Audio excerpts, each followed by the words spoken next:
Sebuah kios kecil di Pasar Beito, setiap pagi sudah ada antrean, akhir pekan antre dari lantai 2 ke lantai 1.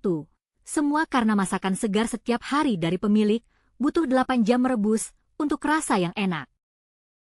Nasi putih dimasukkan ke mangkuk, lalu disiram kuah tak lama kemudian. Ia kembali memotong lauk atau mengeluarkan sup iga yang masih panas mengepul satu orang bekerja, seperti 3 orang sekaligus antrean pelanggan memanjang dari lantai 2 ke lantai 1. Satu ember besar penuh nasi putih bisa habis, hanya dalam 30 menit para pelanggan datang dari jauh, hanya demi semangkuk makanan. Makanan murah, Lurofen nasi daging babi kecap Taiwan, nasi panas mengepul, lalu dipadukan dengan 1 sendok saus, semangkuk kecil ini punya daya tarik yang luar biasa.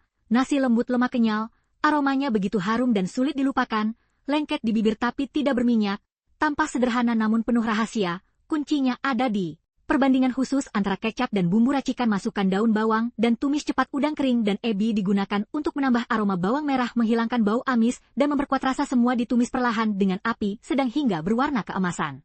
Bisa juga ditumis dengan api besar, tapi aromanya tidak akan sebaik ini.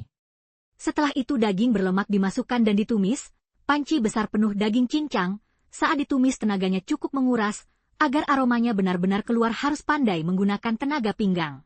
Bos bilang pertama berdiri dengan posisi 37, gunakan pinggang, begini benar tidak? Begini dulu belum terpakai, benar tidak benar, beri nilai, tumisnya kurang bagus kurang tenaga, kira-kira ada 60 poin tidak? Masih perlu latihan 3 tahun lagi, terlalu lama tidak sanggup.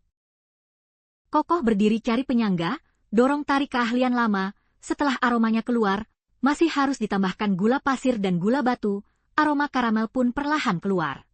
Tambahkan kecap, ada kuah sebelumnya, rebus 8 jam, dapatkan rasa pas, untuk sup dan lauk pendamping nasi.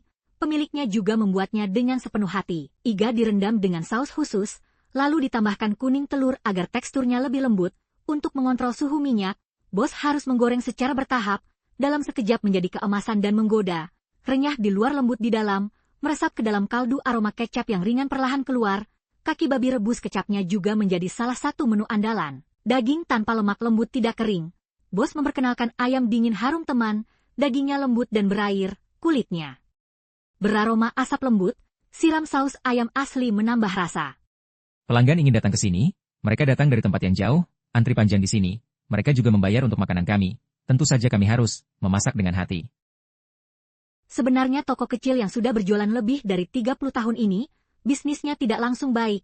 Pada pagi hari pemiliknya berjualan Lurofen, malamnya kerja paruh waktu, tanpa sengaja jadi ahli masak. Yang dipelajari dari luar, berbeda dengan yang di dalam, tapi bisa membawa barang dari dapur, bawa ke sini untuk saya, belajar untuk diterapkan sangat berguna.